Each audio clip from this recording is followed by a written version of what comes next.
Hi అండి, hello అందరికీ నమస్కారం. రచయితలు ఎటువంటి అభ్యంతరాలు పెట్టని స్టోరీస్ తీసుకొని నేను చదివి మీకు వినిపిస్తున్నాను. ఒకవేళ ఈ కథ రాసిన రచయితకి ఏదన్నా ఇప్పుడు ఒక చిన్న అభ్యంతరం ఉన్నా నాకు మెసేజ్ చేస్తారు అని అనుకుంటున్నాను. Thank you sir. ఇక స్టోరీలోకి వెళ్ళిపోతే, బయట జోరున వర్షం కురుస్తున్నా నేను చేసే పనిని ఈ వాన నాకు అడ్డంగా నిలవలేదు అన్నట్టుగా వేగంగా ప్రయాణించింది ఒక కారు. వర్షానికి ముందున్న రోడ్డు సరిగ్గా కనిపించకపోయినా మెల్లగా కారుని నడుపుతున్నాడు. బయట వాతావరణం చల్లగా ఉండటంతో కారులో ఉన్న ఏసీ ఆఫ్ చేశాడు. అతని ఆలోచనలు అంతకంతకు పెరుగుతున్నాయి. తను చేయబోయేది తప్పని బుద్ధి హెచ్చరిస్తున్నా, లేదు నేను చేసేది ముమ్మాటికి సరైనదే అని భావించి ముందున్న అద్దం నుంచి వెనక సీట్లో నిద్రపోతున్న పాప వైపు చూశాడు. చేతిలో ఉన్న చిన్న టెడ్డీని పట్టుకొని చలికి ముడుచుకొని పడుకొని ఉన్న తనని చూశాడు. ముద్దుగా ఉన్న పాపని చూసిన తనని మరొకసారి హెచ్చరించింది మనసు. కానీ నువ్వు చేసేది సరైనది, ఇంకా దేని గురించి ఆలోచించుకో అని బుద్ధి హెచ్చరించడంతో పాప నుంచి చూపు తిప్పుకొని గమ్యం వైపు సాగాడు. సరిగ్గా గంట ప్రయాణం తర్వాత తన అనుకున్న చోటు రావడంతో కారు ఆపాడు. కారు ఆగిన శబ్దానికి వెనక ఉన్న పాప మేలుకొనటంతో కిందకు దిగు అని గంభీరంగా చెప్పి కిందకు దిగాడు అతను. కార్ డోర్ తీయడానికి ప్రయత్నించిన పాప తన చిట్టి చేతులకు అది ఎలా తీయాలో తెలియక ఇబ్బంది పడింది. ఎంతకీ పాప దిగకపోవటం చూసి తానే డోర్ తీశాడు అతను. అప్పటికే వాన ఆగిపోవడంతో పాప చేతిని పట్టుకొని మరో చేతిలో తను తీసుకొచ్చిన బ్యాగ్ తీసుకుని ముందుకు నడిచాడు. మనం ఎక్కడికి వెళ్తున్నావు అని అమాయకంగా అడిగింది ఆ పాప. నిన్ను ఏం మాట్లాడొద్దని చెప్పానా అని అతను గంభీరంగా చెప్పడంతో అతని మాటకి భయపడి మౌనంగా ఉండిపోయింది. సార్ని కలవాలి అని అతను అక్కడున్న ఆమెను అనడంతో రండి సార్ అని తీసుకుని వెళ్ళింది ఆమె. అక్కడ ఉన్న మదర్ తెరీసా ఫోటోకి దండం పెట్టుకున్న అతనిని చూసి సార్ మీకోసం ఎవరో వచ్చారో అని చెప్పింది ఆమె. ఆమె చెప్పడంతో వచ్చింది ఎవరిని చూడగా ఒక అతను చిన్న పాపను తీసుకొని రావడం చూసి రండి అని ఆహ్వానించారు. నా పేరు పరశురామ్, మీకు నేను చెప్పాను కదా తినే ఆ పాప అని తన పక్కన ఉన్న పాపను చూపించాడు ఆ వ్యక్తి. చిన్న గౌను వేసుకొని జుట్టు మొత్తం వదులుకొని పాల బుగ్గలతో ముద్దుగా ఉన్న పాపను చూసి పాప చాలా ముద్దుగా ఉంది అని చెప్పారు. ఆయన మాటలు పట్టించుకోకుండా నేను చేయవలసిన ఫార్మాలిటీస్ని గురించి చెప్తే బాగుంటుంది, నాకు చాలా పని ఉంది అని కాస్త కోపంగా చెప్పాడు. పరశురామ్ కోపాన్ని అర్థం చేసుకుని తన పక్కన ఉన్న ఆమెకి సైగ చేశాడు. దాంతో ఒక పుస్తకం తీసుకుని వచ్చి అతనికి ఇచ్చింది ఆమె. మీరు చెప్పినట్టు అన్నీ సిద్ధం చేశాను, ఒకసారి చదివి ఇక్కడ సంతకం పెడితే చాలు అని అతనికి చెప్పారు. అయితే ఇంకెందుకు ఆలస్యం, ఇవ్వండి అని పుస్తకం చేతిలోకి తీసుకుని దాని మీద అతను చెప్పినట్లుగా రాసి ఉందో లేదో చూడసాగాడు. అతను పుస్తకం చదవడంలో మునగగా పాప మాత్రం భయభయంగా చూడసాగింది. పాప భయాన్ని అర్థం చేసుకున్న ఆ వ్యక్తి పాప ఇలా రామ్మా అని పిలిచారు. అతను పిలవడంతో ఏడు మొహం పెట్టు అని తనని తీసుకొని వచ్చిన అతని చేతిని పట్టుకుంది. పాప తనని పట్టుకోవటం, ఆ పుస్తకంలో ఉన్నది చదవటం ఒకేసారి అవ్వటంతో పాప వైపు ఏంటన్నట్టుగా చూశాడు. నాకు ఇక్కడ భయం వేస్తుంది, వెళ్ళిపోదామో అని ఏడుపు గొంతుతో ముద్దుగా అడిగింది. పాప ఏడుపుకి తన హృదయం కరిగినా మెదడు మాత్రం నువ్వు అలా ఉండకు అని హెచ్చరించడంతో తన వైపు కోపంగా చూశాడు. అతని చూపుకి బెదిరి అతని చేతిని వదిలేసింది ఆ పాప. పాప కొత్త వాళ్ళంటే కొంచెం భయం అనుకుంటా అని అడిగాడు ఆ వ్యక్తి. ఏ మనిషికైనా కొత్త వ్యక్తిని చూసినప్పుడు భయంగానే ఉంటుంది. తిను చిన్నది కాబట్టి మరి కాస్త భయపడుతుంది. పైగా కొత్త వాళ్ళతో వెంటనే కలవలేదు, అందుకే కొత్త వాళ్ళంటే భయపడుతుంది అని చెప్పి టేబుల్ మీద ఉన్న పెన్ తీసుకొని ఒకసారి పాప వైపు చూశాడు. ముద్దుగా అమాయకగా భయం కలిసిన బెరుకుతో చూస్తున్న పాపను చూసి మనసు తప్పు చేస్తున్నట్టు హెచ్చరించిన మెదడు మాటలు మాత్రమే లెక్కించి వెంటనే అక్కడ సంతకం పెట్టేశాడు. మీరు చెప్పిన ఫార్మాలిటీస్ పూర్తయితే ఇక నేను బయలుదేరుతాను అని చెప్పి పైకి లేచి నిలబడ్డాడు. ఇంకా అతను అక్కడ ఉండాలని అనుకోవటం లేదని అర్థమే. మరి పాప అని అడగబోయాడు అతను. ఇప్పుడు పాప బాధ్యత నాది కాదు కాబట్టి తనని మీరే చూసుకోండి అని చెప్పి తన వైపే అమాయకంగా చూస్తున్న పాపని ఒకసారి చూసి వెంటనే చూపు తిప్పి అక్కడి నుంచి కదిలాడు. పరశురామ్ వెళ్ళటం చూసిన పాప తన చేతిలో ఉన్న టెడ్డీని గట్టిగా పట్టుకుని అతని వెంటే నడిచింది. తన వెంటే వస్తున్న పాపను చూసి నువ్వెక్కడికి అని గంభీరంగా అడిగాడు. గంభీరంగా మాట్లాడిన అతని మాటలు కొంచెం భయపడినా నేను వస్తాను అని బెదురుతున్న గొంతుతో అడిగింది. పాప మాటలకు మనసు చివుక్కుమన్నా ఇప్పుడు కఠినంగా ఉండకపోతే తర్వాత బాధపడవలసి వస్తుంది అనుకొని, మిస్టర్, మీకు పాపని అప్పచెప్పాక కూడా తనని ఇలాగే వదిలేస్తారా అని కోపంగా తన మీద అరిచాడు. దాంతో అతను పాపను చేరి అమ్మ పాప అని ఆప్యాయంగా పిలిచాడు. అతని పిలుపుకి అతని వైపు చూసి భయం కొద్దీ వెళ్ళలేదు. అది అర్థం చేసుకున్న అతను, చూడమ్మా, ఇక్కడ నీ కోసం ఆడుకోవడానికి చాలామంది ఉన్నారు కాబట్టి ఆయన్ని వెళ్ళనివ్వు అని చెప్పాడు. నేను ఇక్కడ ఉండను, నేను వెళ్ళిపోతాను అని ఏడుస్తూ చెప్పింది. పాప ఏడుపు చూసి అతని హృదయం కదిలింది. పాప ఏడుపు చూసా కూడా గంభీరంగా నిలబడిన పరశురాం వైపు వింతగా చూసినా తనకు సంబంధం లేని వాళ్ళ గురించి అంతకంటే ఎక్కువ ఏం ఆలోచిస్తారులే అనుకుని, చూడు తల్లి, అలా వెళ్తానని చెప్పకూడదు. నిజానికి నువ్వు ఆయనకి తెలియకపోయినా నిన్ను ఇక్కడ చేర్చే బాధ్యత తీసుకున్నారు.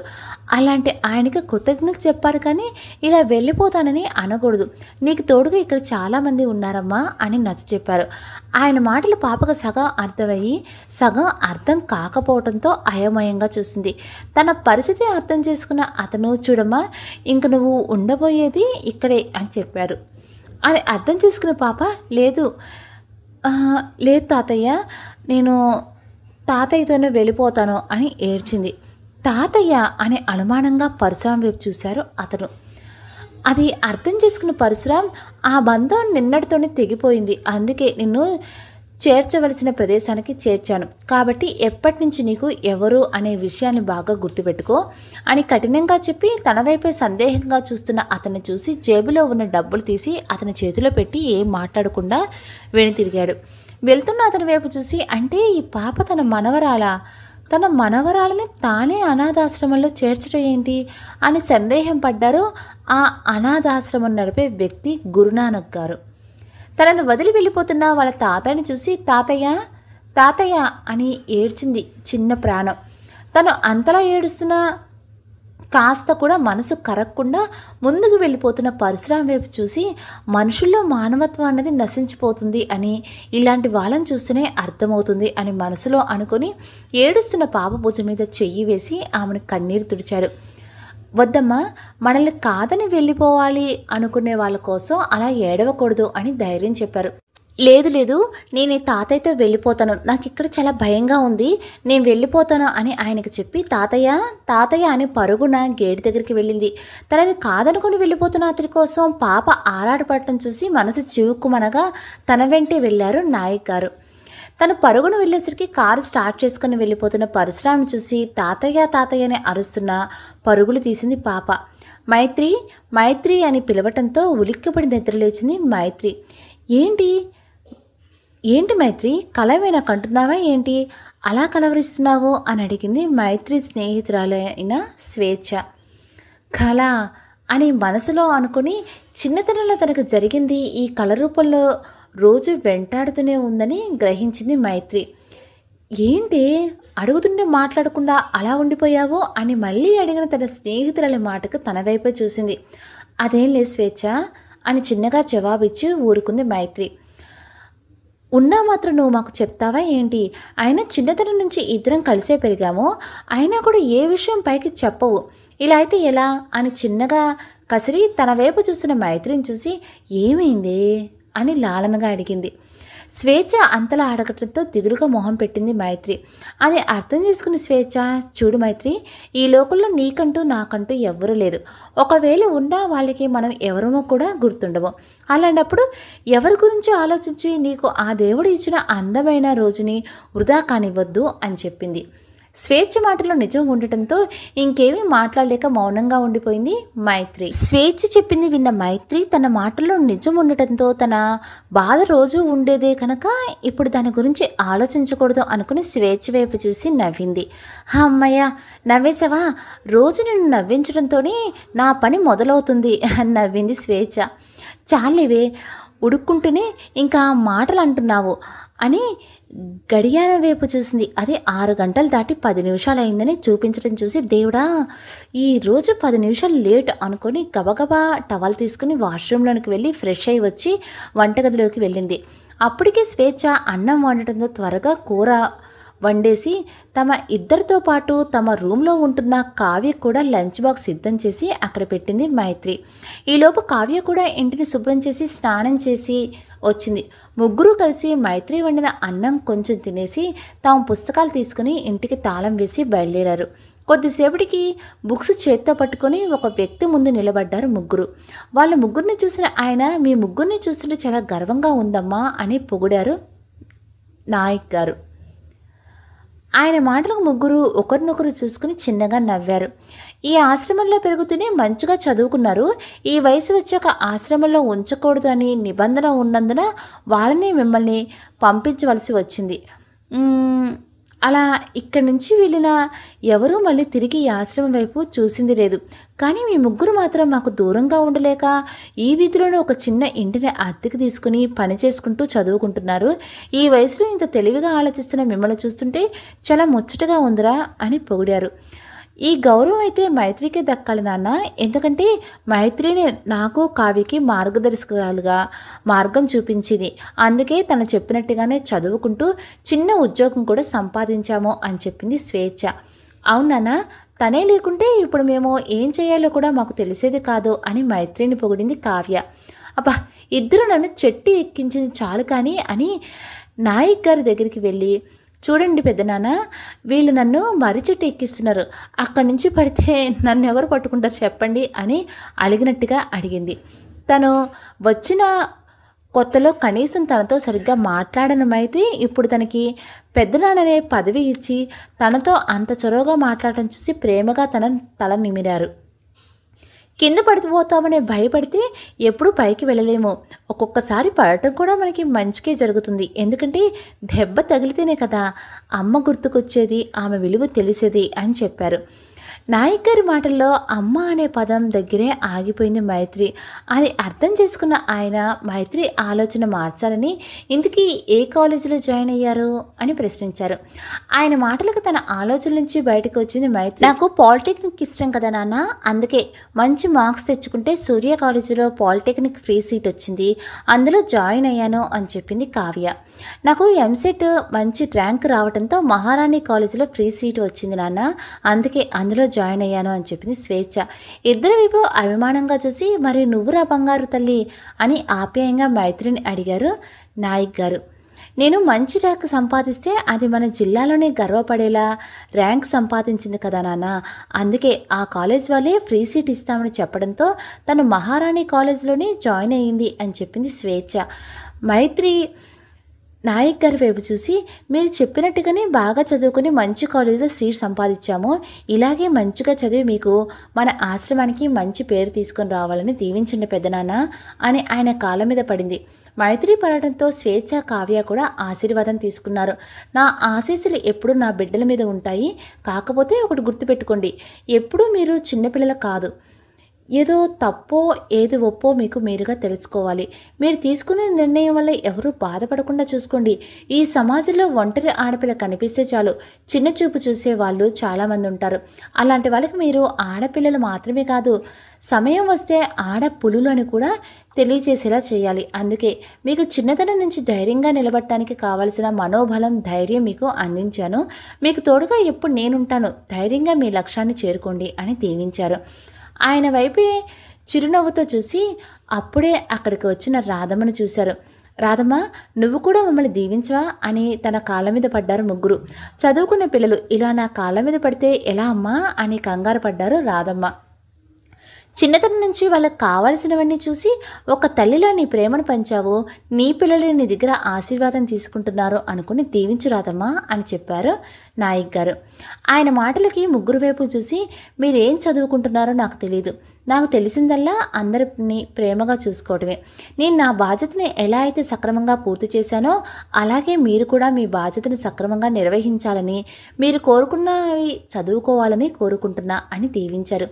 దీవించడానికి ఎంతసేపు చేస్తే ఎలా రాదమ్మా, ఇలా అయితే మేము సంత దూరం నడిచి ఎలా వెళ్ళగలము అని అడిగినట్టుగా అడిగింది స్వేచ్ఛ. ఆ మాటలకు రాధమ్మ అవునా అన్నట్టుగా మైత్రి వైపు చూశారు. చాచా అదేం లేదు రాదమ్మా, స్వేచ్ఛ కావాలని ఆట పట్టిస్తుంది అని చెప్పి, సరే ఇంక మేము కాలేజీకి బయలుదేరుతాము అని చెప్పింది. సరే అమ్మా, జాగ్రత్తగా వెళ్ళి క్షేమంగా రండి అని చెప్పింది రాధమ్మ. రాధమ్మ ప్రేమకి చిన్నగానేవి నాయక్ గారికి కూడా బయలుదేరుతున్నట్టుగా చెప్పారు. దానికి ఆయన ఒక 2 నిమిషాలు ఉండమని చెప్పడంతో ఆగారు. తన గదిలోకి వెళ్ళి బయటికి వచ్చిన ఆయన తను తీసుకువచ్చిన బాక్స్ ఓపెన్ చేసి వాళ్ళకి చూపించాడు. నాయక్ గారి చేతిలో ఉన్న బాక్స్లో 3 వాచులు ఉండటంతో చూసి ముగ్గురు ఆశ్చర్యపోయారు.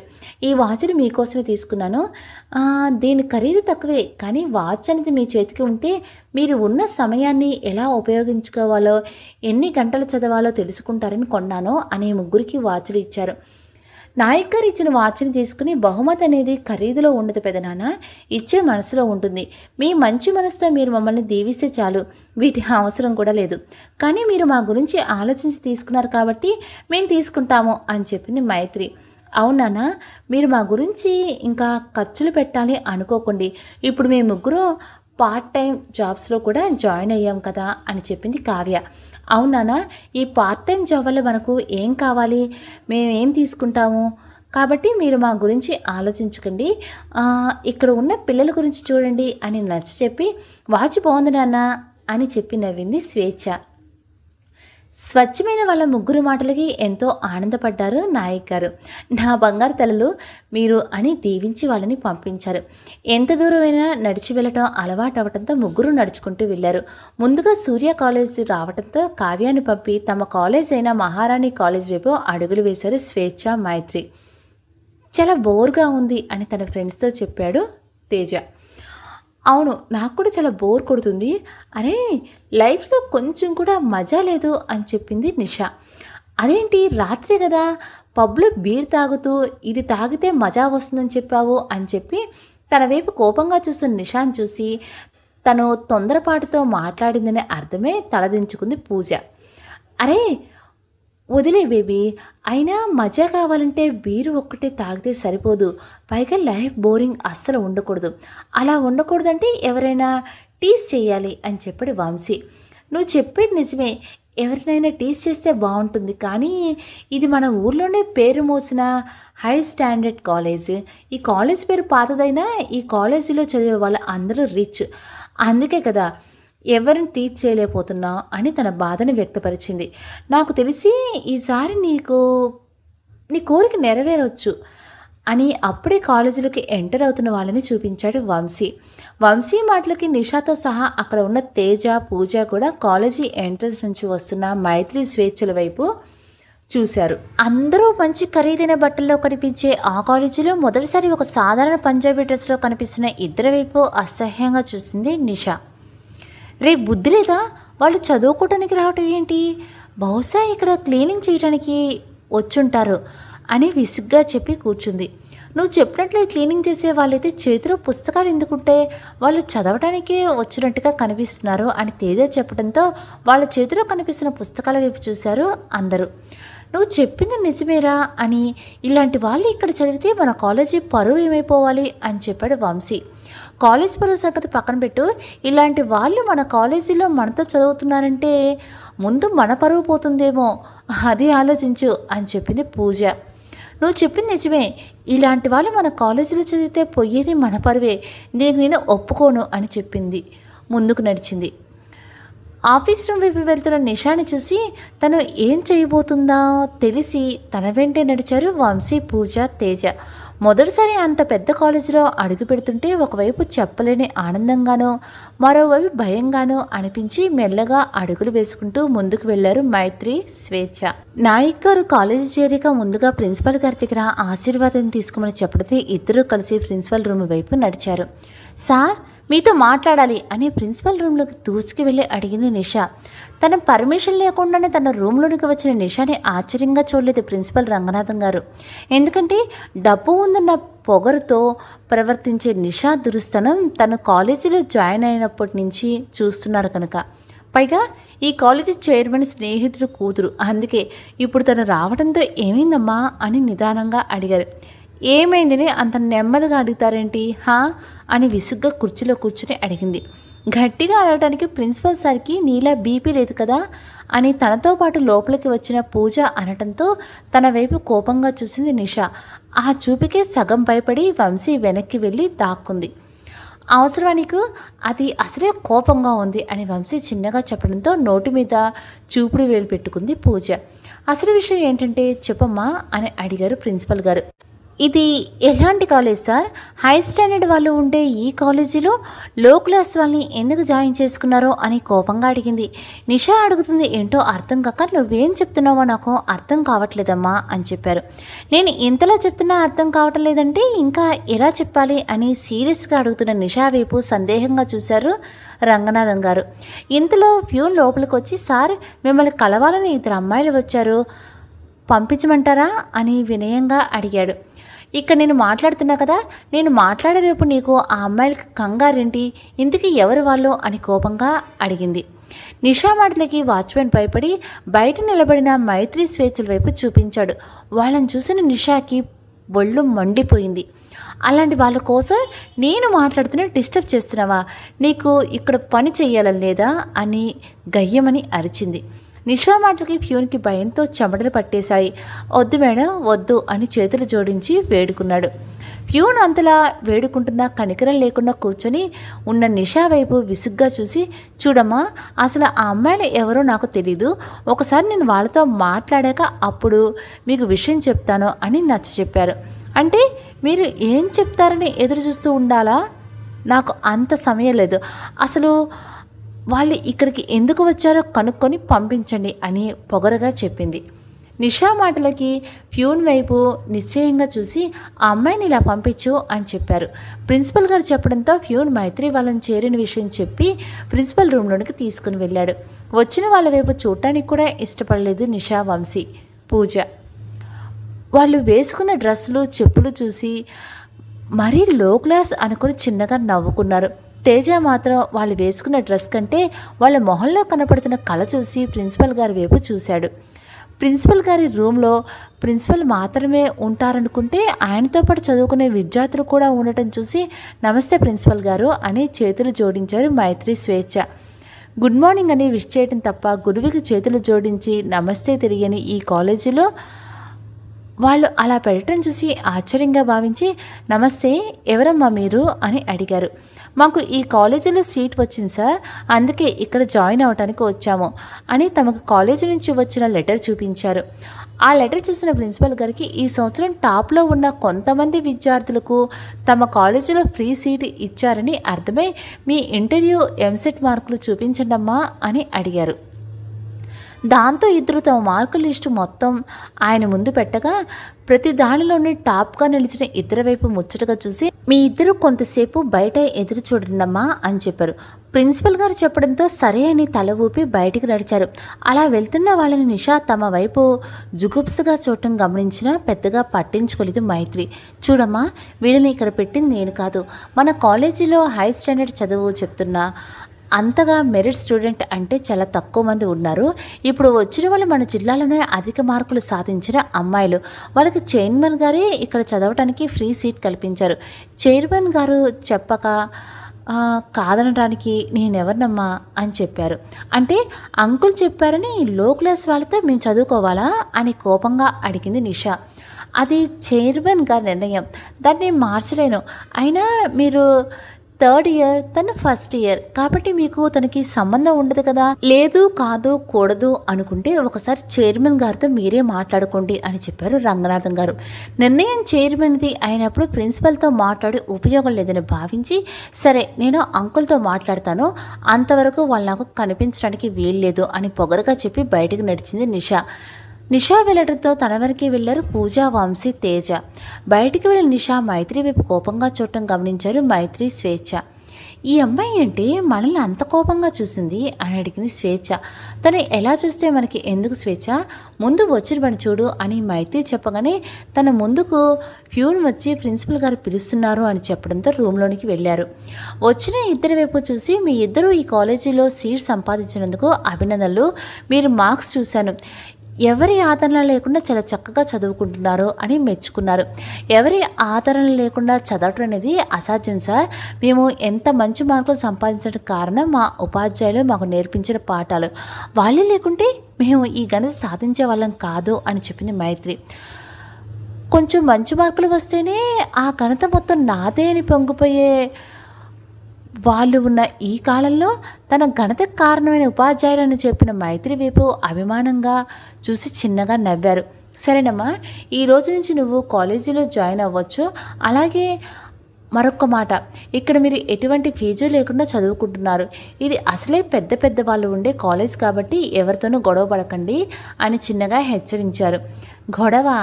మా మైత్రికి గొడవలంటే చాలా భయం సార్. ఇక నేను ఒక్క మాటైనా అంటాను, కానీ మీరు చెప్పారు కాబట్టి ఎవరితోనూ గొడవ పెట్టుకోము అని నిజాయితీగా చెప్పింది స్వేచ్ఛ. మనసులో ఉన్నది ఉన్నట్టుగా చెప్పే వాళ్ళని చూసి ముచ్చటపడ్డారు రంగనాథం గారు. సరే, ఇంక మీరు వెళ్ళొచ్చు అని చెప్పారు. సార్, మీరేమీ అనుకోకపోతే ఒకసారి ఇలా రండి అని మైత్రి అభ్యర్థనగా అడగడంతో వాళ్ళ ముందుకు వెళ్ళారు. ఇద్దరూ ఒకసారి ఆయన కాళ్ళకు నమస్కరించుకొని మేము చక్కగా చదువుకోవాలని మమ్మల్ని ఆశీర్వదించండి సార్ అని అడిగారు. గురువు దగ్గర ఆశీర్వాదం అంటే ఏంటో తెలియని కాలేజీలో ఉన్నానని ఇన్ని రోజులు బాధపడిన రంగనాథం గారికి మైత్రి స్వేచ్ఛను చూసి ముచ్చటపడ్డారు. మీ ఇద్దరికి గురువు మీద ఉన్న భక్తి చూస్తుంటే చాలా గర్వంగా ఉందమ్మా. ఇద్దరూ చక్కగా చదువుకోండి, విద్యాప్రాప్తిరస్తు అని దీవించి మీ ఇద్దరికి ఇక్కడ ఎటువంటి సమస్య వచ్చినా వెంటనే నాకు చెప్పండి అని చెప్పారు. ఆయన చెప్పిన దానికి సరైన బుద్ధిగా తల ఊపి తమ క్లాసుల వైపు అడుగులు వేశారు. వెళ్తున్న ఇద్దరి వైపు చూసి ఎవరి వల్ల వీళ్ళ బంగారు భవిష్యత్తు పాడవకుండా ఉండేలా చూడు భగవంతుడా అని దేవుడికి దండం పెట్టుకొని తన పడిలో పడ్డారు ప్రిన్సిపల్ గారు. నిషా, నిషా అని అరుస్తూ తన వెంట నడిచారు పూజ, వంశీ. తేజకు ఫోన్ రావడంతో పక్కకు వెళ్ళాడు. నన్ను ఆపకండి, ఈ కాలేజీలో అయితే వాళ్ళు ఉండాలి లేదా నేను ఉండాలి అని చెప్పి చైర్మన్ రూమ్ వైపు వెళ్ళింది. ఆ కాలేజీలో చైర్మన్ రూమ్కి నేరుగా ఎవరికి ప్రవేశించడానికి లేదు. అలా వెళ్ళగలిగేది చైర్మన్, ప్రిన్సిపల్ మాత్రమే. కానీ నిషా చైర్మన్ గారి స్నేహితుడు కూతురు కాబట్టి తనకు తానే ఆ స్వతంత్రం తీసుకుంది. చిన్న పిల్లని చైర్మన్ గారు కూడా కాదనకపోవడంతో తను నేరుగా ప్రవేశించింది. పొగరు, కోపం కలగలిపి అక్కడికి వస్తున్న నిషా వైపు చూశారు చైర్మన్ నాగేంద్ర గారు. అందరిలో ఆయన ముందు దర్జాగా కూర్చొని ప్రయత్నం విరమించుకొని మీతో మాట్లాడాలి అంకుల్ అని కాస్త కోపం తగ్గించుకొని అడిగింది. చిన్నతనం నుంచి గారభంగా పెరిగింది. తను ఏం చేసినా కొంచెం అర్థం చేసుకోమని అడిగిన తన స్నేహితుడు గుర్తుకు వచ్చి తను కోపంగా చెప్పడానికి కోపం వచ్చినా తమాయించుకొని ముందు ఏం జరిగిందో చెప్పు నిషా అని అడిగారు. ఫారెన్ వెళ్తున్న నన్ను పంపకుండా డాడీ మీ కాలేజీ జాయిన్ చేశారు. అందరూ రిచ్ వాళ్ళే కదా అనుకుని ఇంకా నేను ఏం మాట్లాడలేదు. అలాంటి మన కాలేజీలో లో క్లాస్ వాళ్ళు చదువుకోవడానికి రావడం ఏంటి? పైగా వాళ్ళకి ఇక్కడ అడ్మిషన్ మీరే చెప్తేనే వచ్చిందని తెలిసింది. ఇలా అయితే మనలాంటి వాళ్ళు రిచ్ వాళ్ళు పరువు ఏం కావాలి అంకుల్ అని తన మనసులో ఉన్న కుళ్ళు మొత్తం బయట పెట్టేసింది. నిషా మాటలో డబ్బు, పరపతి బాగా తెలుస్తుంటే తనని అలా తయారు చేసిన స్నేహితుడి మీద కోపం కలిగింది. చూడు నిషా, ఈ కాలేజీ కేవలం రిచ్ వాళ్ళకి మాత్రమే అని నేను ఎప్పుడూ చెప్పలేదే. ఒకప్పుడు ఇదే కాలేజీలో పేద గొప్ప అని తేడా లేకుండా చదివి మంచి ర్యాంకులు సాధించావు. కానీ రాను రాను ఈ కాలేజీ కేవలం డబ్బు ఉన్న వాళ్ళ కోసమే అన్నట్టుగా మారిపోయింది. అలాగని నేను లేని వాళ్ళకి అవకాశం ఇవ్వడం మానలేదు. ఇలా ఇచ్చి ఎవరు ఇక్కడ ఇమడలేక జాయిన్ అవ్వలేదు అంతే. నాకు నా కాలేజీ పేరు చెప్తే అది కేవలం రిచ్ కాలేజీ అనే కాదు, మంచి చదువు చెప్పే టాప్ ర్యాంకర్లైన వాళ్ళు ఉన్నారు అని పేరు కావాలి. అందుకే బాగా చదివే వాళ్ళకి నేను ఫ్రీ సీట్ ఇచ్చాను అని చెప్పడం ముగించారు.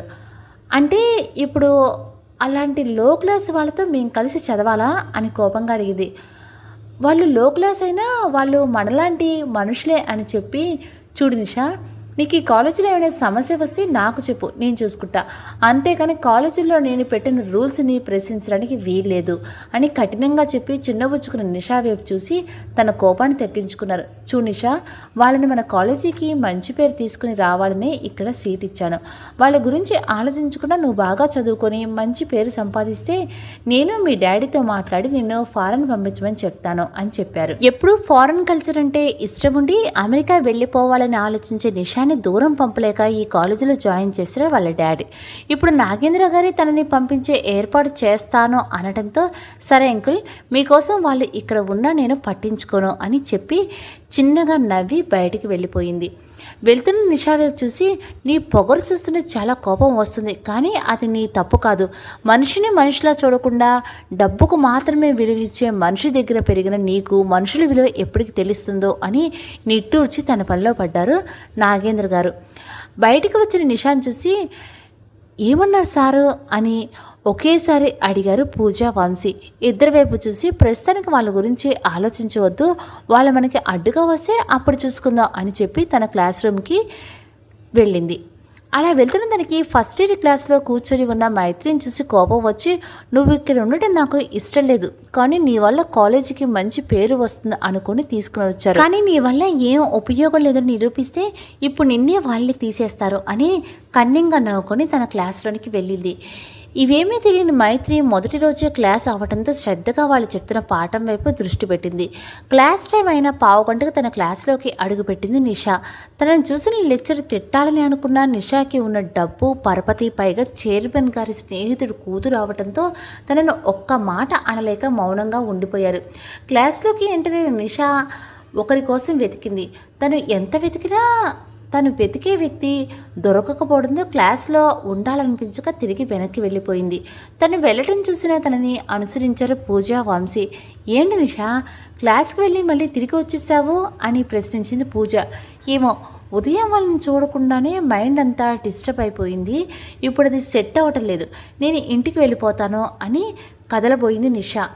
ఇంతలో ఏ రోహన్ అని రోహన్ పేరు వినిపించడంతో సంతోషంగా వినిపించిన వైపు చూసింది.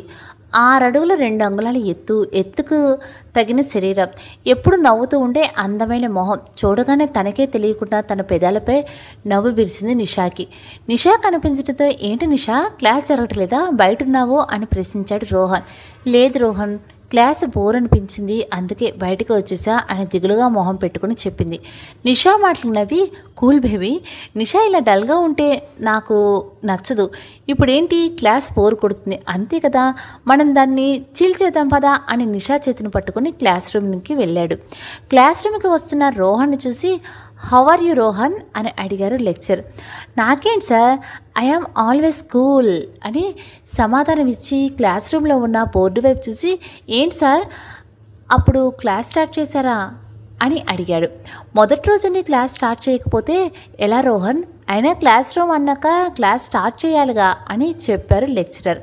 అయితే ఇప్పుడు దాకా మీరు తీసుకున్న క్లాస్ చాలు, కానీ కొద్దిసేపు మాతో కలిసి గేమ్స్ ఆడండి సార్ అని సార్ని బెంచ్ మీద కూర్చోబెట్టాడు.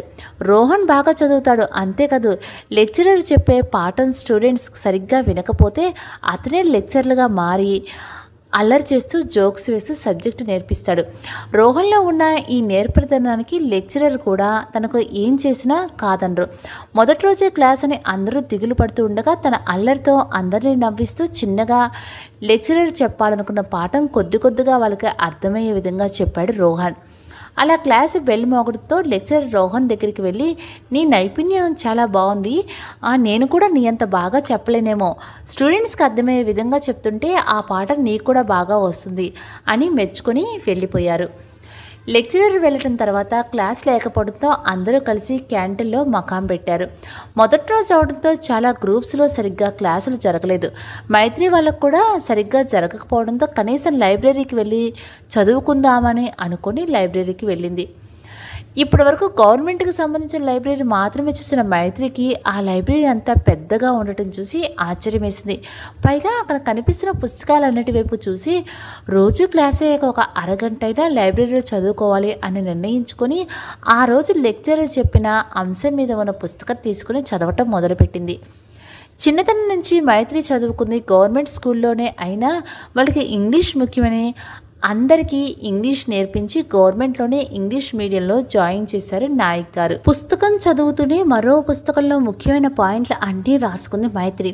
అలా చదువుకుంటున్న తనకి ఎంత సమయం గడిచిందో కూడా తెలుసుకోలేదు.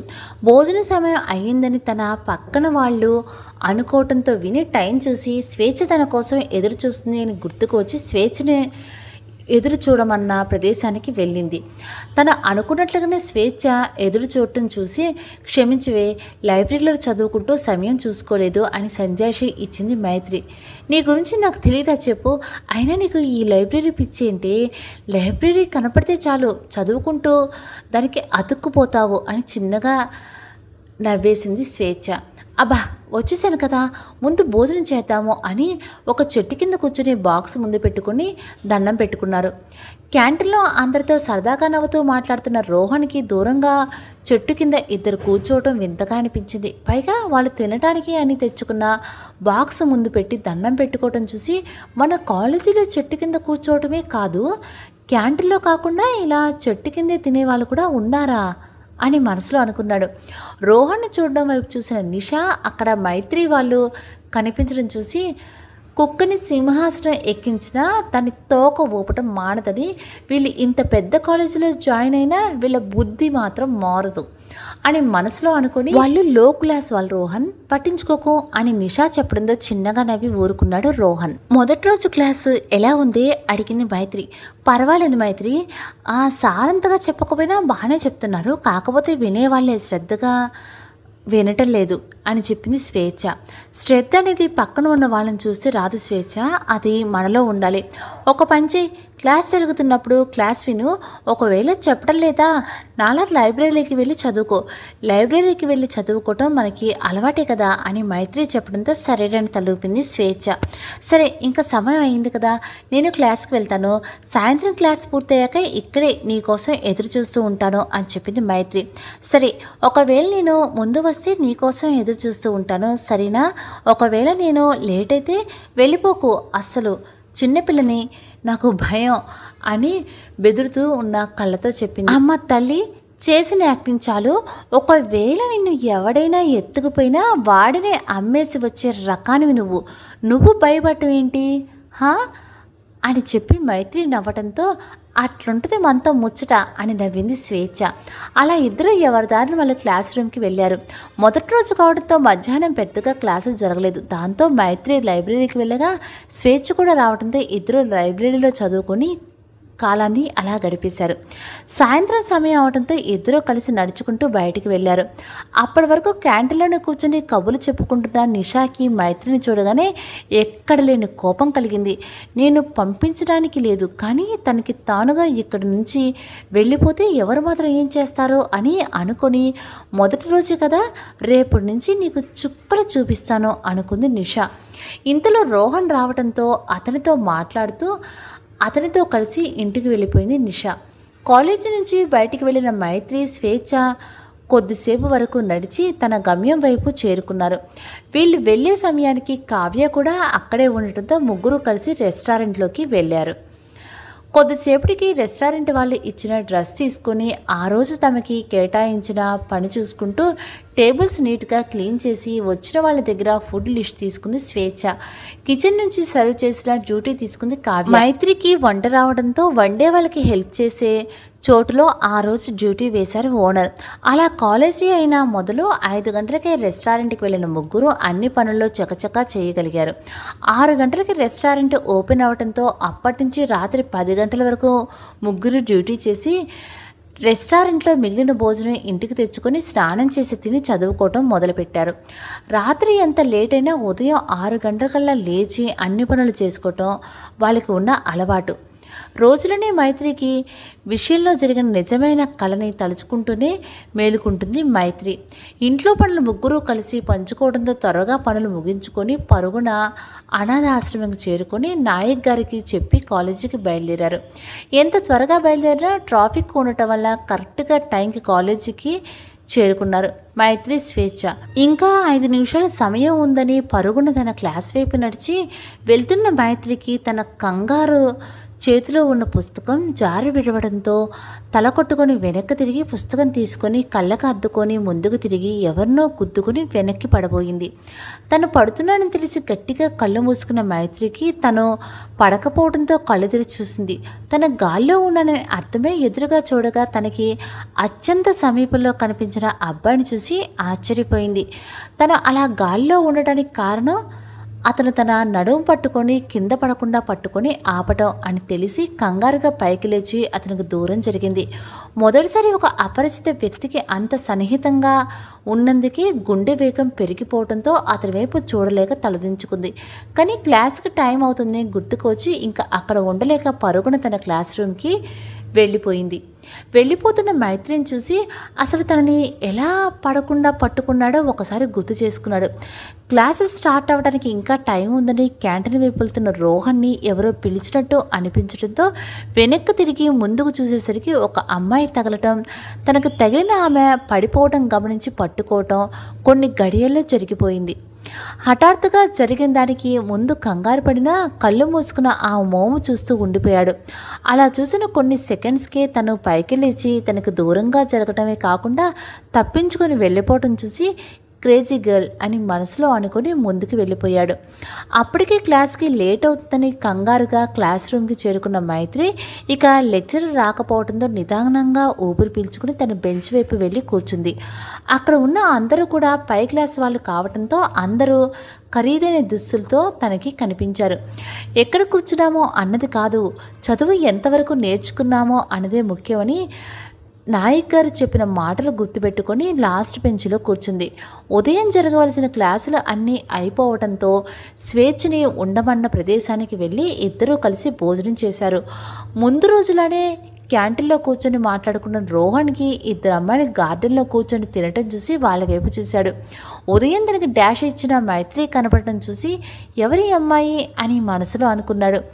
మధ్యాహ్నం క్లాసులు లేవని మైత్రికి తెలియటంతో చదువుకోవటానికి లైబ్రరీకి వెళ్ళింది.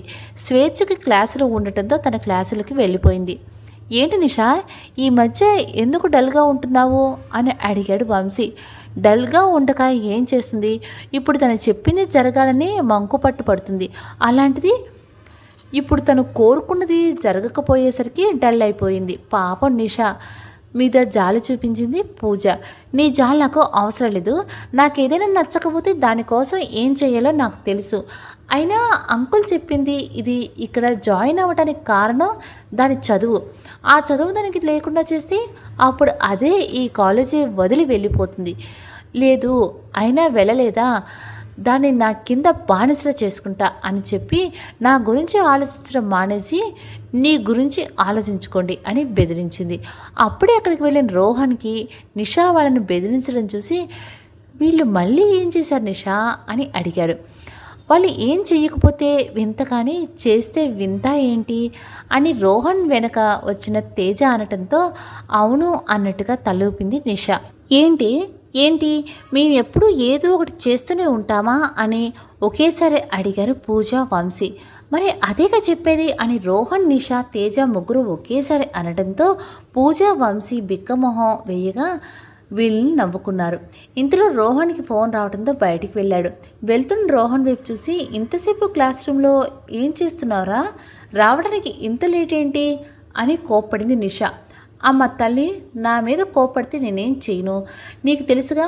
ఒకసారి రోహన్ చదవటం మొదలు పెడితే పక్కన వాళ్ళను కూడా పట్టించుకోడు. వాడు క్లాస్ రూమ్లో చదవడం చూసి నేను వాడి పక్కనే ఉన్నా, వాడు చదవవలసిన టాపిక్ పూర్తయ్యాక ఇక్కడికి వచ్చాము అని సమాధానం చెప్పాడు తేజ. రోహన్ ఎంత జోవియల్గా ఉన్నా చదువు విషయం మాత్రం అశ్రద్ధ చూపిస్తే ఊరుకోడు.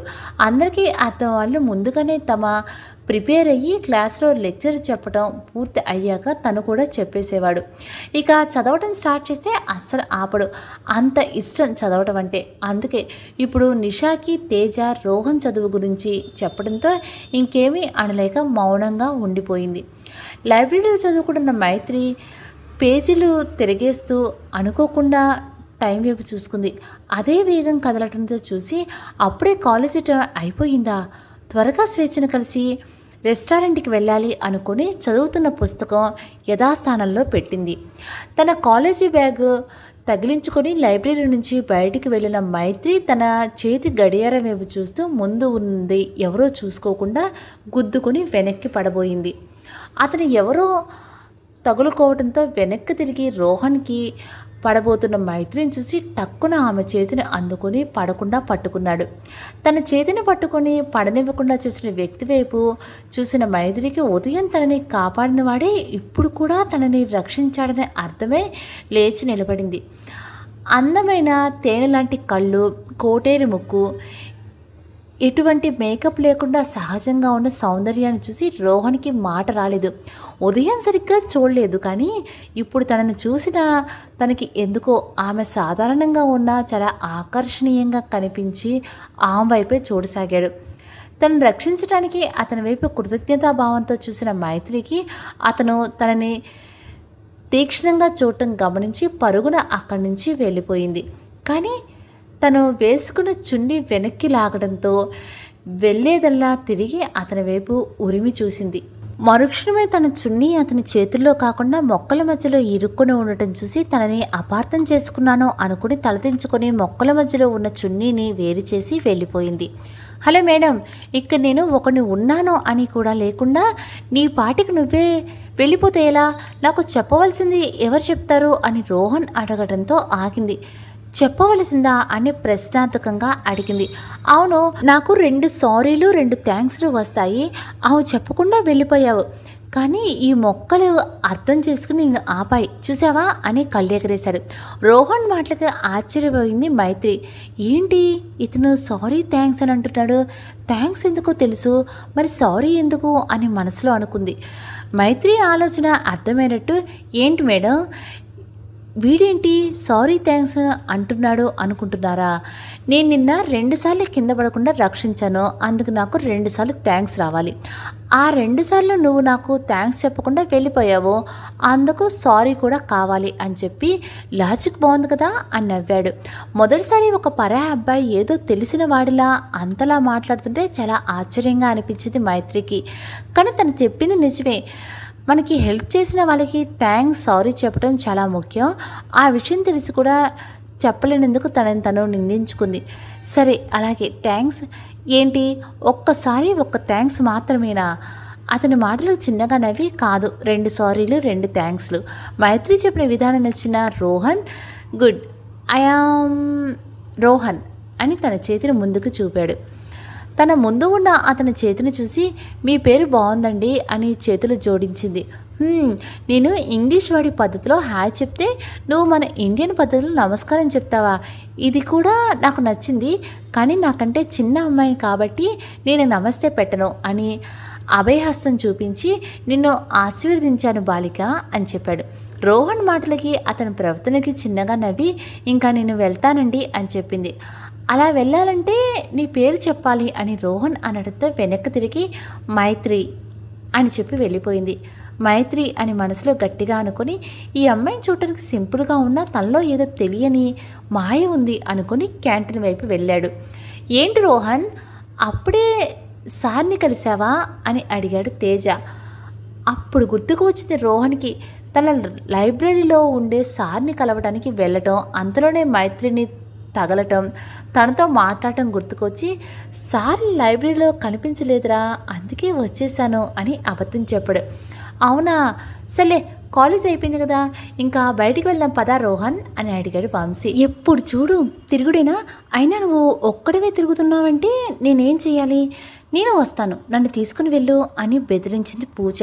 హో, అంటే నేను వెళ్తున్నందుకు నీకు బాధ కాదు, నిన్ను తీసుకుని వెళ్ళటం లేదని నీ బాధ అంతేనా అని అడిగి, మేము బయటికి వెళ్ళేది అబ్బాయిలు మాత్రమే, నేను అబ్బాయిని నువ్వు ఒప్పుకుంటే నిన్ను కూడా తీసుకొని వెళ్తాను, చెప్పు ఒప్పుకుంటావా అని సూటిగా అడిగాడు. సచ్చినోడా, అంటే ఇప్పుడు నువ్వు బయట తిప్పడం కోసం నేను అబ్బాయిని నేను ఒప్పుకోవాలా? దానికంటే నువ్వే అమ్మాయివైనా ఒప్పుకో బాగుంటుంది అని ఉడుక్కున్నట్టుగా చెప్పి, వాళ్ళ సంగతి వాళ్ళు చూసుకుంటారు, మనం వెళ్దాం రా నిషా అని చెప్పి నిషాని చేతిని పట్టుకుంటుంది. మంచిదైతే మీరు వెళ్ళండి, మేము వెళ్తాము, ఏమంటావు బావా అని రోహన్ అడిగాడు. ఏంటి వెళ్ళేది, సెలవుల్లో తిరిగింది సరిపోలేదా? అయినా కాలేజీ స్టార్ట్ అయ్యి ఎన్ని రోజులు అవుతుందిరా? ఏదో కోల్పోయిన వాడిలా మళ్ళీ బయటకంటావేంటి? ముందు చదవటం మీద దృష్టి పెట్టు, లేదంటే నా సంగతి తెలుసుగా అని రోహన్ అనగానే అందరూ సైలెంట్ అయ్యారు. తన బ్యాగ్ తీసుకుని బుద్ధిగా అందరూ ఇంటికి వెళ్ళి, ఈరోజు నేను చెప్పిన టాపిక్ చదువుకొని రండి, రేపు ప్రశ్నలు వేస్తాను, నాకు జవాబు చెప్పకపోతే రేపు నా చేతుల్లో ఉంటుంది మీకు, కాబట్టి ఆలోచించుకోండి అని బెదిరించి బయటికి వెళ్ళాడు. రోహన్ వెళ్ళడంతో షాక్గా చూసిన అందరి వైపు చూసి చిన్నగా నవ్వి రోహన్ వెనుకే బయటికి వెళ్ళిపోయాడు తేజ. అయిందా? ఎందుకు మీ ఇద్దరు రోహన్కి ఇష్టం లేని పనులు చేస్తారు? ఒక్కసారి ఇద్దరు ఇలాంటి పనులు చేశారంటే నేనేం చేస్తానో నాకే తెలీదు అని వాళ్ళని బెదిరించి రోహన్ వెళ్ళిన వైపే వెళ్ళిపోయింది నిషా. వెళ్తున్న వైపు చూసి అందుకే చెప్పొద్దని, ఇప్పుడు చూసావా నీ వల్ల నేను కూడా తిట్లు తినాల్సి వచ్చింది అని వంశీని కసిరి బయటకు వెళ్ళిపోయింది పూజ. అదేంటి చేసిందంతా అది చేసి నన్ను నిందిస్తుంది ఏంటి అని మనసులో అనుకుని, హోసే పూజ ఆగవే నేను వస్తున్నా అని తన వెనుకే వెళ్ళాడు వంశీ. ఏంటి ఈరోజు లేటుగా వచ్చావు, మళ్ళీ ఆ బుక్స్కి అతుక్కుని పోయావా అడిగింది స్వేచ్ఛ. అదేమీ కా స్వేచ్ఛ, ఈరోజు సరైన సమయానికి లైబ్రరీ నుంచి బయటకు వచ్చాను, కానీ ఏం జరిగిందంటే అని ఉదయం జరిగింది అలాగే ఇందాక జరిగింది మొత్తం చెప్పింది. ఓహో, అయితే అతను ఎవరో కానీ చాలా అదృష్టవంతుల్లా ఉన్నాడు, లేదంటే నీలాంటి దాని చేత మాట్లాడిచ్చాడు అంటే చాలా గొప్పవాడై ఉండాలి అని చెప్పింది. చాలేవే ఇప్పటికే ఎక్కువైంది, నిజానికి అతను నాకు అడగకుండానే సహాయం చేశాడు, అందుకే అతనితో మాట్లాడాను, లేకపోతే నేను ఎందుకు మాట్లాడతాను చెప్పు. అది నిజమేలే, సర్లే నీ గురించి అన్నీ తెలిసి కూడా నిన్ను అడిగితే నాకు బుద్ధి లేనట్టే. అబ్బా మొత్తానికి నీ గురించి నువ్వు నిజం తెలుసుకున్నావు, సంతోషం అని నవ్వుతూ మైత్రి అనడంతో ముందు కోపంగా చూసినా తర్వాత నవ్వేసింది స్వేచ్ఛ. అలా ఇద్దరూ కలిసి కావ్యని తీసుకుని రెస్టారెంట్కి వెళ్ళి రోజు తాము చేసే పనిలో పడ్డారు. ఉదయం యథావిధిగా నిద్ర లేచిన ముగ్గురు చేసుకోవాల్సిన పనులన్నీ ముగించుకొని కాలేజీకి బయలుదేరారు. రోజు ఆశ్రమానికి వెళ్ళి వాళ్ళకి ఆలస్యం అవుతుందని, కాబట్టి ఆదివారం లేదా సెలవు రోజున మాత్రమే రావాలని నాయక్ గారు గట్టిగా చెప్పడంతో ఇంకా తప్పక కాలేజీకి వెళ్ళారు. అలా వారం రోజులు ఎటువంటి ఇబ్బంది లేకుండా గడిచింది. రోజులానే కాలేజీకి అడుగుపెట్టిన మైత్రి స్వేచ్ఛ క్లాస్కి వెళ్ళిపోయారు. బ్రేక్ సమయంలో కూడా క్లాస్ నుంచి బయటికి రాకుండా చదువుకుంటున్న తన దగ్గరికి వెళ్ళాడు వంశీ. నువ్వేనా మైత్రి అంటే? వంశీ తనని అడుగుతూ ఉండడంతో ప్రిన్సిపల్ రూమ్లో తనని చూసింది గుర్తు చేసుకుని అవును సార్ అని వినయంగా లేచి నిలబడింది. తనని చూడగానే మర్యాద ఇచ్చిన మైత్రిని చూసి గర్వంగా భావించి, నేను సీనియర్స్ని పిలుస్తున్నారు బయటికి రా అని పిలిచాడు. నన్ను పిలవడం ఏంటి అని మనసులో అనుకుని, సార్ నన్ను మాత్రమే ఎందుకు పిలుస్తున్నారు అని నెమ్మదిగా అడిగింది. మైత్రి భయపడటం చూసి, నిన్ను మాత్రమే కాదులే అందరినీ పిలిచి మాట్లాడుతున్నాము, అలాగే నీతో కూడా మాట్లాడాలని పిలిచాము, కంగారు పడకుండా నాతో రా అని మంచిగా చెప్పి గ్రౌండ్ వైపు తీసుకుని వెళ్ళాడు. ముందు అతడితో ఒంటరిగా వెళ్ళటం భయంగా అనిపించినా గ్రౌండ్ వైపు జనాలు ఉండటం చూసి కొంచెం స్థిమితపడింది. గ్రౌండ్ పక్కన ఉన్న టెన్నిస్ కోర్టుకి తీసుకుని వెళ్ళటంతో భయభయంగానే అక్కడే నిలబడి లోపలికి చూసింది. అక్కడ తనలాగే భయపడుతూ నిలబడి స్వేచ్ఛను చూసి ఒక క్షణం కూడా ఆలస్యం చేయకుండా పరుగున తన దగ్గరికి వెళ్ళి తన భుజం మీద చెయ్యి వేసింది. అప్పటి వరకు తనని ఎందుకు తీసుకుని వచ్చారో తెలియక చుట్టూ అంతమంది సీనియర్స్ ఉండటం చూసి భయంతో బిగుసుకుపోయిన స్వేచ్ఛకి మైత్రి తన భుజం మీద చెయ్యి వేయగానే ధైర్యంగా అనిపించి తన చేతిని పట్టుకుంది. ఒకరి చేతిని పట్టుకొని మరొకరు నిలబడి ఉండటం చూశారు. అక్కడ ఉన్న 10 మంది సీనియర్స్, కానీ వాళ్ళకి తన ముందు నిలబడే అర్హత కూడా లేదని భావించి మొహం పక్కకు పెట్టుకుంది నిషా. 10 నిమిషాలైనా ఎవరూ మాట్లాడకపోవటం చూసి వాళ్ళని పిలిచి ఏం మాట్లాడావు ఏంటి నిషా, వాళ్ళతో మాట్లాడు అని పూజ అడగటంతో విసుగ్గా వాళ్ళ వైపు చూసి, మీకు ఈ కాలేజీలో చదివే అర్హత ఉందనుకుంటున్నారా అని సూటిగా అడిగింది నిషా. తను అడిగిన ప్రశ్నకి ఆకస్మికంగా ఉండి ఒకరినొకరు చూసుకున్నారు మైత్రి స్వేచ్ఛ. ఏంటా చూసుకోవటం, ఎప్పుడు మీ ఇద్దరు మొహాలు చూసుకోలేదా, ముందు నాకు సమాధానం చెప్పండి అని గర్జించినట్టుగా అడిగింది నిషా. చూసుకున్నాం మేడం అని ఇద్దరు ఒకేసారి చెప్పారు. చూసుకుని ఏం చేస్తారు, ఇద్దరు లో క్లాస్లో వాళ్ళే కదా అని హేళనగా మాట్లాడింది. అలాంటి మాటలు తమకి అలవాటే అన్నట్లుగా వాళ్ళు కూడా ఏం మాట్లాడకుండా తలదించుకొని నిలబడ్డారు. కనీసం తన మాటలకి వాళ్ళల్లో చిన్న బాధ కూడా కనిపించకపోవటం చూసిన నిషా ఇగో దెబ్బతిన్నది. సర్లే మీ లో క్లాస్ విషయం నాకెందుకు కానీ, ఏం ఇద్దరికి గవర్నమెంట్ కాలేజ్ సరిపోలేదా, చైర్మన్ గారు ఇక్కడ జాయిన్ అవ్వమని చెప్పగానే ఎగురుకుంటూ వచ్చేశారు. మాలాంటి డబ్బున్న వాళ్ళు చదువుకునే కాలేజ్ మీకు చదివే అర్హత కూడా లేదని గుర్తించలేదా? వారం నుంచి చూస్తున్నా ఇక్కడ ఉన్న హై క్లాస్ వాళ్ళని చూసి వెనక్కి వెళ్లకుండా మీ పాటికి మీరు చదువుకుంటుంటే నేను చూస్తూ ఊరుకోవాలా అని రెట్టించి అడిగింది. నిషా మాటలకి మేము చదువుకున్నాం కాబట్టి ఇక్కడ జాయిన్ అయ్యాము అని గట్టిగా చెప్పాలనుకుంది స్వేచ్ఛ. కానీ మైత్రి పట్టుకున్న తన చేతిని నొక్కి పెట్టడంతో ఏం మాట్లాడకుండా మౌనంగా తలదించుకుంది. తను అంతలా అడుగుతుంటే ఇద్దరు దించిన తల పైకెత్తకపోవడంతో నిషా ఇగో గర్వంగా భావించింది. మీ ఇద్దరు ఏదో చదివి పొడుస్తారని మా చైర్మన్ అంకుల్ ఫీల్ అవుతున్నారు, కాబట్టి మీ ఇద్దరిని ఈ కాలేజ్ నుంచి పంపించలేదు. లేదంటేనా ఏ రోజైతే మిమ్మల్ని చూశానో ఆ రోజే మెడపెట్టి బయటికి గెంటేసేదాన్ని అని కోపంగా చెప్పింది. అప్ప నిషా ఎందుకలా ప్రధానికి కోపం తెచ్చుకుంటావు అని అడిగాడు వంశీ. అవునా నిషా, ఇలా ప్రధానికి కోపం పనికిరాదు. అయినా ఇలాంటి వాళ్ళు ఎక్కడ పెట్టాలో నీకు తెలుసు కదా. ఒక పని చేయి, నీకు ఇంట్లో సర్వెంట్స్ ఉన్నట్టే ఇక్కడ వీళ్ళని నీ సర్వెంట్స్గా మార్చుకో, అప్పుడు నీకు చేయవలసిన సేవలన్నీ వాళ్ళే చేస్తారు కదా అని సలహా ఇచ్చింది పూజ. పూజ మాటలకు స్వేచ్ఛ కోపం వచ్చింది. అంటే మేము వాళ్ళకి బానిసలు అని అనుకుంటున్నారా అని అనుకుంది. ఏంటి సర్వెంట్స్, మా ఇంట్లో సర్వెంట్స్ కూడా వీళ్ళకంటే రిచ్గానే ఉంటారు అని చెప్పి, అయినా అనాథ ఆశ్రమంలో పెరిగారంటే వీళ్ళకి అమ్మ నాన్న ఉండి ఉండరు, ఉన్నా నా అంత రిచ్ కార్లే అని పొగరుగా చెప్పింది. అమ్మా నాన్న అని అనగానే స్వేచ్ఛకి ఏడుపు వచ్చింది. ఎందుకంటే ఒక యాక్సిడెంట్లో తన తల్లిదండ్రులు ఇద్దరిని ఒకేసారి కోల్పోయి నాయక్ గారి దగ్గరికి చేరింది. మైత్రికి కూడా నిషా మాటలకు బాధ కలిగిన తన బాధనంతా దిగమింగుకొని మౌనంగా నిలబడింది. తను ఇన్ని మాటలు అంటున్న మైత్రి స్వేచ్ఛ మౌనంగా తలదించుకోవడం నిషా ఈగోని ఆనందింపచేసింది. మీ ఇద్దరు నేను ఇన్ని మాటలు అంటున్నా ఏమీ అనుకోవడం నాకు నచ్చింది అని బ్యాగ్ మైత్రి చేతిలో పెట్టి, రేపటి నుంచి నేను కాలేజీలో ఉన్నంతసేపు నా బ్యాగ్ పెట్టుకోవాల్సింది నువ్వే, అలాగే నేను ఏం చేస్తే అది చెయ్యాలి అని చూపుడు వేలు చూపించి బెదిరించింది. అయితే నువ్వు ఆ అమ్మాయిని చూసుకో, మేము ఈ అమ్మాయితో సేవలు చేయించుకుంటాము అని స్వేచ్ఛను చూపించారు అని చెప్పారు వేరే గ్రూప్ అమ్మాయిలు. మీ ఇష్టం అని వాళ్ళకి చెప్పి, చూడండి ఈ కాలేజీలో మేము ఏం చెప్తే అదే జరుగుతుంది, మీరు ఇక్కడే చదువుకోవాలి అనుకుంటే మేము చెప్పినట్టు వినాలి, కాదని వాదించారంటే మీరు ఈ కాలేజీలోనే కాదు ఏ కాలేజీలో కూడా చదవకుండా చేస్తూ ఉంటాను, కబడ్దార్ అని బెదిరించింది. తను అలా బెదిరించడంతో చదువు గురించి ఆలోచించి తను చెప్పిన దానికి ఒప్పుకున్నారు మైత్రి స్వేచ్ఛ. నా బ్యాగ్ తీసుకుని నాతో రా అని చెప్పి ముందుకు వెళ్తున్న నిషా వైపు అడుగులు వేస్తూనే స్వేచ్ఛ వైపు చూసింది మైత్రి.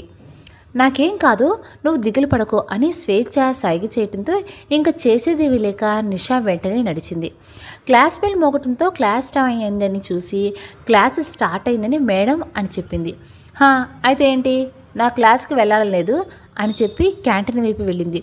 తను వెళ్ళటంతో మైత్రి కూడా తనని అనుసరించింది. పూజా వంశీ కూడా తన వెంట నడిచారు. క్యాంటీన్లో ఒక బెంచ్ మీద కూర్చొని ఫోన్ చూసుకుంటున్న నిషాన్ చూసి తన పక్కన ఖాళీగా ఉన్న కుర్చీలో బ్యాగ్ పెట్టి, మేడం నేను క్లాస్కి వెళ్ళొచ్చా అని అడిగింది. క్లాసా, నేనే వెళ్ళటలేదు, నువ్వెళ్ళి ఏం చేస్తావు అని నిర్లక్ష్యంగా అడిగింది.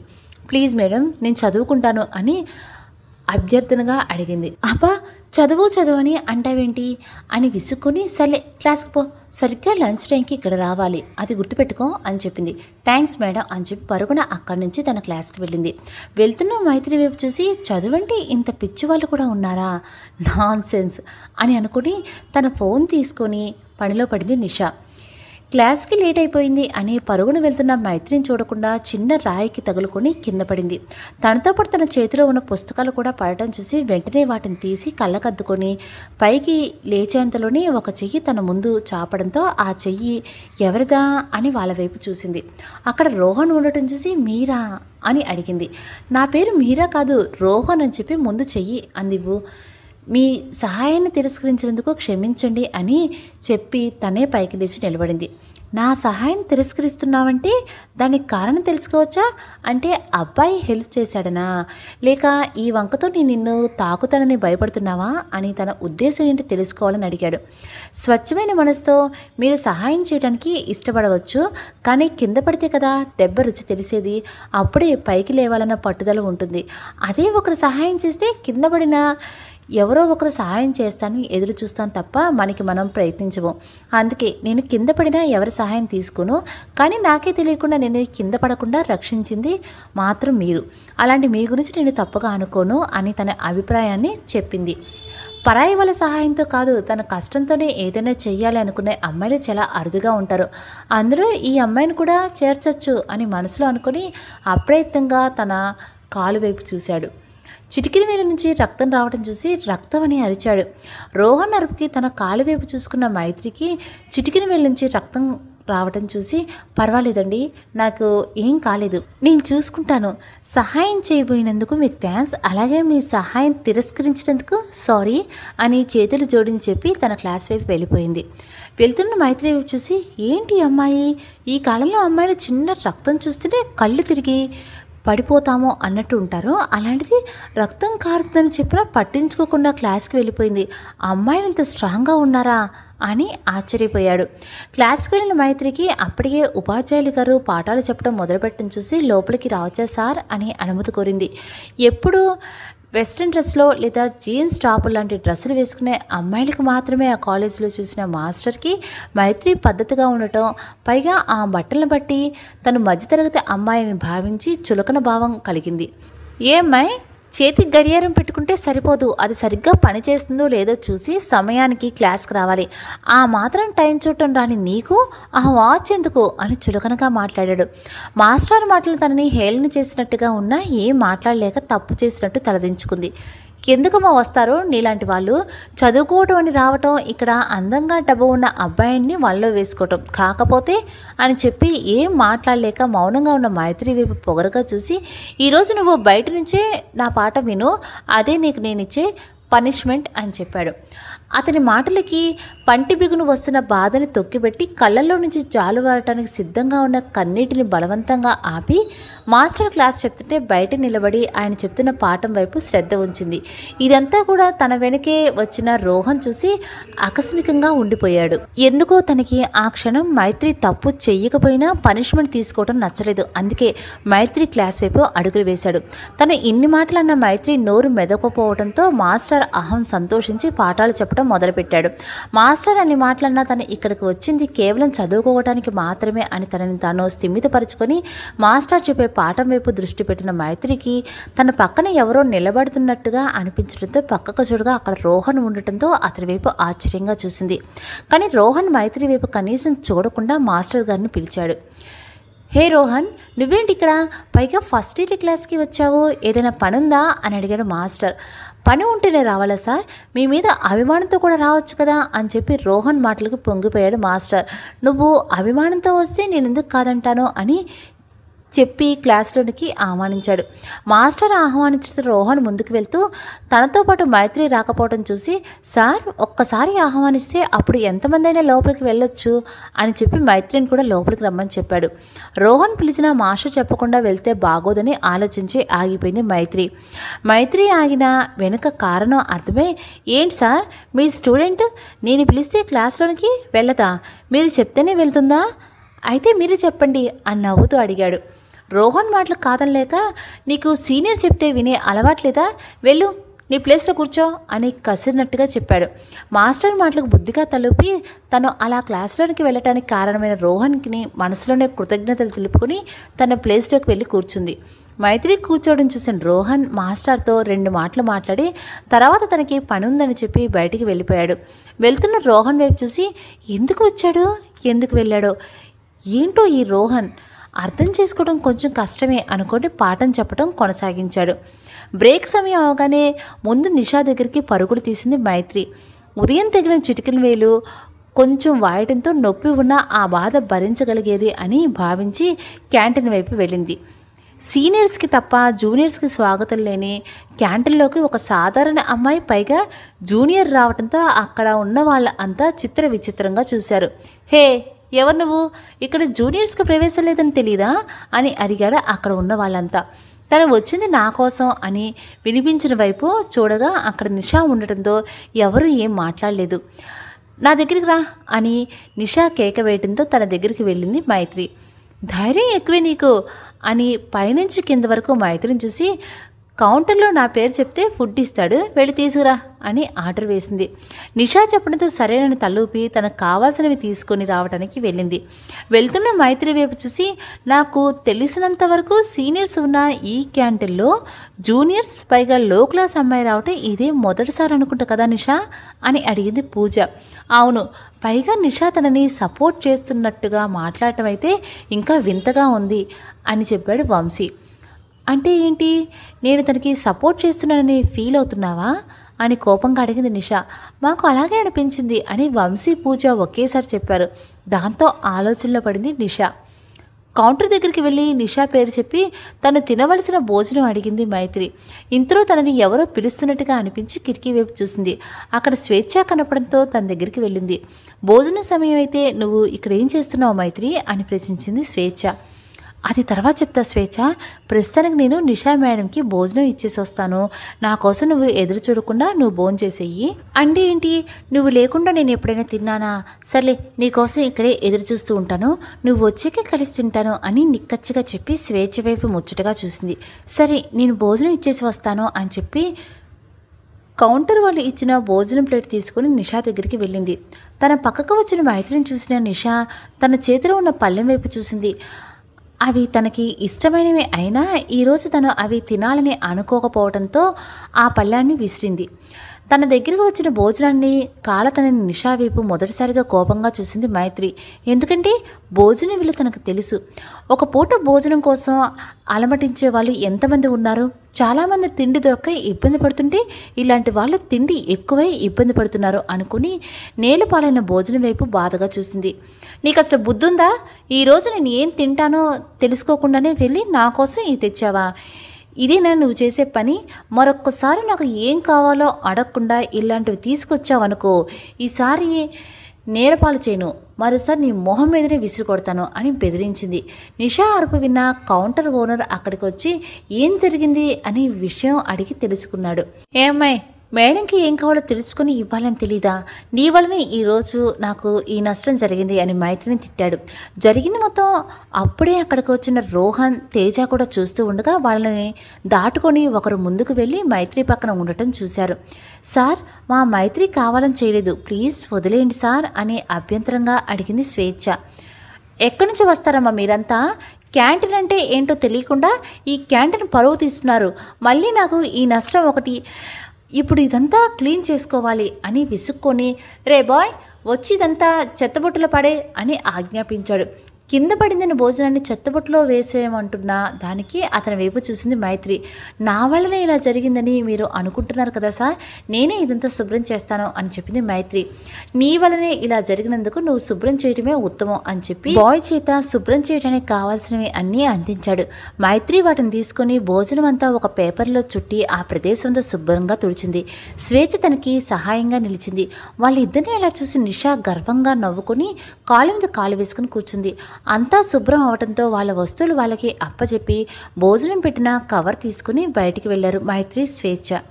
శుభ్రం చేయటం సరే, భోజనం ఎందుకు తీసుకుని వెళ్తున్నట్టు అని తన అనుమానం వ్యక్తపరిచింది పూజ. బహుశా తింటారేమో అని చెప్పి వంశీ మాటలకి ఏమో చెప్పలేం, ఇలాంటి వాళ్ళు తిన్నా తింటారు అని చెప్పింది పూజ.